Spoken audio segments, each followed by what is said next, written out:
तो हमारे एक भाई ने मेरे को एक इंस्टाग्राम पे डीएम करा। ये सबसे ज्यादा टीनेजर वाली प्रॉब्लम आई है मेरे पास। वो बंदा 10th क्लास में है और वो एक लड़की को पसंद करता और वो दोनों दोस्त है और वो सोच रहा है उसे प्रपोज करने की, और साथ में वो टीनेज रिलेशनशिप्स के बारे में भी पूछ रहा है कि क्या वो सही रखते हैं। अब देखो, सबसे पहली बात, किसी को भी कोई प्रॉब्लम अगर आ रही है लाइफ में, जो चाहता है कि मैं उसकी प्रॉब्लम सोल्व करूँ, तो आप कम्युनिटी टैब में जाके प्रॉब्लम पोस्ट कर सकते हैं या फिर मेरे को इंस्टाग्राम पे डीएम कर देना। आई ट्राई माय बेस्ट कि मैं उस प्रॉब्लम को सोल्व करवाऊं वीडियो के थ्रू, या फिर डिस्कॉर्ड पे मैं तुम्हारी प्रॉब्लम सोल्व कर दूंगा। अब देखो, इस भाई का मेन क्वेश्चन ये है कि मुझे प्रपोज करना चाहिए या नहीं करना चाहिए उसको। लेकिन मैं ये कहूंगा कि असली सवाल ये आना चाहिए भाई तेरा कि भाई प्रपोज करना ही क्यों है। ट्रस्ट मी, ये बातें जितनी मैं बोलता जाऊंगा सेंस बनाती जाएगी आगे जाके। सबसे पहली बात तो है, तुम्हारे दिमाग में जो आइडिया है ना, ये बहुत फैंटेसी वाला है। फैंटेसी और रियलिटी में बहुत डिफरेंस है भाई मेरे। तो सबसे पहले हमें बैठ के होनेस्ट होना पड़ेगा अपने साथ कि ये रोमांटिक जो आइडियाज आ रहे हैं वो कहां से आ रहे हैं। क्या मूवीज से आ रहे हैं, सॉन्ग से आ रहे हैं, इंस्टाग्राम रील्स से आ रहे हैं, शॉर्ट से आ रहे हैं, एनिमे से आ रहे हैं, बॉलीवुड से आ रहे हैं, या फिर दोस्त कह रहे हैं। सारे लोग कह रहे हैं कि भाई बॉयफ्रेंड गर्लफ्रेंड कपल वाली चीज, लव स्टोरीज है जो बहुत अच्छी होती है, तो नेचुरली दिमाग ने ये कह दिया कि हाँ ये होना चाहिए भाई, मे भी मेरे को भी जरूरत है। बट इस फीलिंग को थोड़ा सेकंड के लिए पॉज करो और ये सोचो कि ये तुम्हारी फीलिंग है या फिर तुम किसी और की डिजायर को बोरो करके चल रहे हो। सबसे पहले हम ये कर सकते हैं। सेकंड, एक हार्मोन वाला फैक्टर आ ही जाता। साइंस के अकॉर्डिंग सोचे तो हम 10th क्लास का बच्चा है, जो एवरेज कितनी एज होती है उसकी, 15-16। इस एज में प्यूबर्टी हिट करती है भाई, बॉडी चेंज हो जाती है, इमोशंस बदल जाते, दिमाग बदल जाता, तुम थोड़ा स्ट्रॉन्गर फील करते हो, सब कुछ ऐसा मस्त मस्त सा लगता है, चेहरे पे स्माइल रहती। एक टेक्स्ट काफी इंपॉर्टेंट लगता है किसी को करना, रिजेक्शन लगता है कि भाई पूरी दुनिया ही खत्म होगी। सो आई कैन अंडरस्टैंड कि हार्मोनल फैक्टर होगा इस चीज में, लेकिन फिर भी है इसका बेस्ट सॉल्यूशन जो हो सकता है हम उसकी बात कर रहे हैं भाई। मैंने पर्सनली इतना नोटिस करा है कि जो ज्यादातर क्रश होते हैं तुम्हारे, वो लॉन्ग टर्म में सर्वाइव नहीं करते। लाइक क्रश नहीं सर्वाइव करती, वो क्रश नहीं रहती तुम्हारी, या फिर रहता। एंड ये चीज सुनने में काफी तुम्हें वियर्ड लगेगी जब तुम लॉजिकली सोचोगे कि तुम सामने वाले इंसान को जानते ही नहीं हो, थोड़ा बहुत जानते हो, लिटिल लिटिल जानते हो। दोस्ती भी ज्यादातर लोग ये लगा लेते कि वो फुल्ली जानते। क्या पता तुम्हें कुछ भी ना पता हो उसके बारे में, रियलिटी क्या है उसके इंसान की, उसकी थिंकिंग क्या है, थॉट प्रोसेस क्या है। तो तुम्हारा दिमाग है एक परफेक्ट वर्जन क्रिएट कर देता है उस इंसान का कि भाई हाँ ये है परफेक्ट इंसान, तो जो वर्जन में भी एग्जिस्ट ही नहीं करता, ऐसा वर्जन तुमने सोच लिया। और जिस दिन तुम उनसे बात करते हो तुम्हें रियलाइज होगा किसी दिन कि उसके इंटरेस्ट बिल्कुल अलग है, वैल्यूज बिल्कुल अलग है, पर्सनैलिटीज बिल्कुल अलग है। और जब मिस्ट्री खत्म हो जाएगी, मे भी तुम्हें पता चल जाएगा कि वो भी इंसान ही है। नहीं तो तुम ये भी सोच सकते कि वो कोई एक्स्ट्रा टेरेस्ट्रियल क्रीचर है जो गलत ही नहीं हो सकता, हर बार गलत ही नहीं होगी भाई वो। तो अगर तुम अपने दिमाग को वो फीड कर रहे हो तो उस तरीके से तुम्हारा दिमाग रिएक्ट करेगा। और चलो अब देखो, सबसे पहली बात, हम सारे लोग रिजेक्शन पे फोकस मार रहे हैं। अभी जब मैं वीडियो में बोल रहा हूँ तुम रिजेक्शन पे फोकस मार रहे हो। इमेजिन दैट उसने हाँ कर दिया, तो उसके बाद क्या तुम इतने इमोशनली मैच्योर हो कि अब आगे बढ़ पाओगे, दोनों इकट्ठे कम्युनिकेट कर पाओगे, स्टडीज को बैलेंस कर पाओगे, कॉन्फ्लिक्ट्स को हैंडल कर पाओगे, एक्सपेक्टेशंस को हैंडल कर पाओगे। रिलेशनशिप्स है जो अचीवमेंट्स नहीं है भाई, रिस्पॉन्सिबिलिटीज है। अगर तुम ये बात समझते हो तो समझो, और अगर तुम रिस्पॉन्सिबिलिटीज निभाने के लिए तैयार हो तो पहले अपनी रिस्पॉन्सिबिलिटी निभा लो। इमेजिन दैट उसने हाँ कर दिया और फिर तुम्हारा बीच में ब्रेकअप हो गया और एग्जाम टाइम में तुम किलस के एग्जाम दे रहे हो, इमोशनल स्टेट तुम्हारी पूरी खराब हो गई। और क्या ऐसा हम एज अ ह्यूमन नहीं सोच सकते कि क्या ये इंसान दोस्त नहीं रह सकती मेरी? अगर वो अच्छे से बात कर रही है तो तुम दोस्त रहो ना यार भाई, क्या दिक्कत है? तुम्हें एक्स्ट्रा क्यों करना है भाई? क्यों सोचना है तुम्हें? क्या है ऐसा स्पेशल उसमें?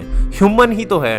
तुम 3-4 लड़कियों से और बात कर लो, तुम्हें पता चलेगा वो भी ह्यूमन है, बट तुमने दिमाग में बना लिया कि ये स्पेशल है। इसका बेस्ट आंसर मेरे हिसाब से ये होगा, सबसे पहले खुद को जानना स्टार्ट कर दो। सीरियसली अपने से पूछो कि भाई तुम क्या हो? प्यूबर्टी हिट कर रही है, तुम एक सुपर हीरो बनने वाले हो भाई, मैं सिंपली ये कहूंगा, अपने आप को एनालाइज करो, तुम्हारी पावर्स क्या है, वीकनेसेस क्या है, ऐसा सोच के चलो भाई। एंड लेट्स बी प्रैक्टिकल, थोड़ा बिगर पिक्चर देखते हैं भाई। हम सारे लोग मिडिल क्लास फैमिलीज से आते हैं, हमारे मेन गोल्स है एग्जाम्स, करियर्स, रिस्पॉन्सिबिलिटीज और फ्यूचर का प्रेशर है हम पे। अब मेरे को क्या पता भाई, आप करोड़पति हो भाई, करोड़पति फैमिली से बिलोंग करते हो, बट मैं तो ये मान के चलूंगा कि मिडिल क्लास ही लोग हैं हम सभी। जिंदगी इस चीज से बहुत बड़ी है, क्रश से बहुत ज्यादा बड़ी। तुम्हारा फ्यूचर सेल्फ तुम्हें थैंक यू बोलेगा जब तुम अभी काम करना स्टार्ट करोगे, बिल्ड करना स्टार्ट करोगे खुद को। पर्सनली मेरे से पूछोगे, मैं तो लॉजिकली ये कहूंगा, अगर आप उसको प्रपोज करने जा रहे हो तो ये देखो पहले वो इन्फ्लुएंस कहां से आ रहा है। रिजेक्ट हो गए, क्या मैच्योरली हैंडल कर पाओगे? और सेलेक्ट हो गए तो क्या मैच्योरली आगे नेविगेट कर पाओगे लाइफ को? या फिर उसके सपनों में, मेरे ख्वाबों में जो आए हो जाएगा फिर? क्योंकि मेरे को तो नहीं लगता कि अभी कर पाओगे ये चीज। Rather than focusing on relationship कि भाई इसके साथ रिलेशनशिप में आओ, इससे अच्छा जानने की कोशिश कर लो इंसान को कि भाई जानते हैं, चलो यार बैठते हैं, 4 बातें करते हैं, थोड़ा बहुत डिस्कशन करते हैं चीजों की, समझते हैं चीजों को, ऐसे करते चलते हैं। लाइफ में मेन गोल है ना, एक प्रायोरिटी गोल सेट कर लो कि मेन प्रायोरिटी क्या है तुम्हारी, मेन तुम्हारा प्राइमरी गोल क्या है वो सेलेक्ट करो, फिर सेकेंडरी गोल्स की बात करो। प्राइमरी गोल अचीव हो रहा है तुम्हारे से, अचीवेबल है वो, दिख रहा है तुम्हें कि भाई तुम फोड़ पा रहे हो उसको, उसके बाद इस पे आ जाना, मैं ये कहूंगा। और लास्ट एडवाइस मेरी ये होगी, 15 एज हो तुम्हारी, या फिर 16 हो, या 50 हो, या 60 हो, 70 हो, जितनी भी तुम्हारी एज हो भाई, मैं सिंपली ये कहना चाहूंगा कि तुम्हारी कितनी भी एज हो और वो की गलतियों से सीखो कि इस एज ग्रुप में लोग क्या गलतियां करते हैं। औरों की गलतियों से सीखना काफी अच्छी बात है। तुम अपने प्रोज एंड कॉन्स देखते चलो। अभी तुम सुपर हीरो बनने वाले हो भाई। मेरे 15 की एज है, 16 की एज है, तुम बनोगे सुपर हीरो। अब प्यूबर्टी हिट करेगी, तुम्हें पावर मिल जाएगी भाई। अब इस पावर को कहाँ लगाना चाहते हैं तुम देख लो भाई। तुम्हें क्या लगता है कि क्या मैंने कोई गलत बात कही है? तो मेरे को कमेंट में जरूर बताना, या फिर अगर गलत भी नहीं कही तो इसमें अगर कुछ इंप्रूवमेंट्स हो सकती है तो वो भी जरूर बताना मेरे को। बाकी हाँ, thank you for watching this video, the real next this side, and I am signing off. Bye bye.